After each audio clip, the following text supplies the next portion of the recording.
evening, everybody. I've got the short straw tonight because everyone else wasn't available, so you can that with me. I am Andrew Digby, or Diggs. I'm the scientist for the Kākāpō and Tākāpō programs at Duck. And you haven't seen me here so far because I was here at the start of the season on Whenua helping out with the artificial insemination. But since then I've been on Pukenui, Anchor Island. And it's pretty cool to come back here later in the season and see how things have changed in the last few months, and particularly to see some nice healthy chicks like these two here. So I am going to try and give them a health check, and I say try because you'll see that they've been pretty mobile and have wandered quite a long way. So I'm not sure, but I'll give it a go.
Quite a stretch to reach them now. Come on.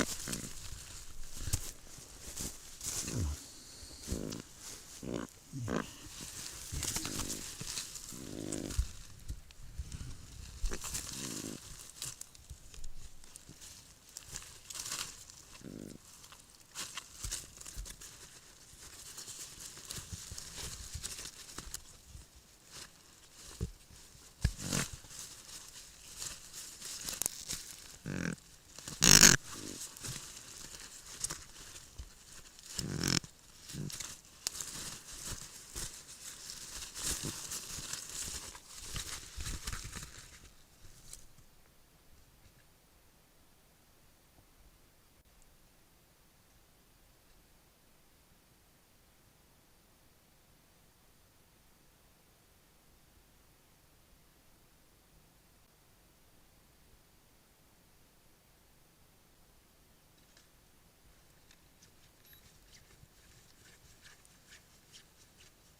So both of these chicks are looking good, as you can see. Nora A2 is about 12.55 and Heather A3 is about 14.95. They've tailed off a little bit, flattened. Their growth isn't as much as it has been in the past, but that's kind of what we expect as they get to this stage. They start to flatten off a little bit. But you can see that they're looking really good, and if you've seen them in colour, you can see that they've got really colourful feathers now. They've almost lost all of their down, and you can see that they're getting really mobile, moving around the nest a lot.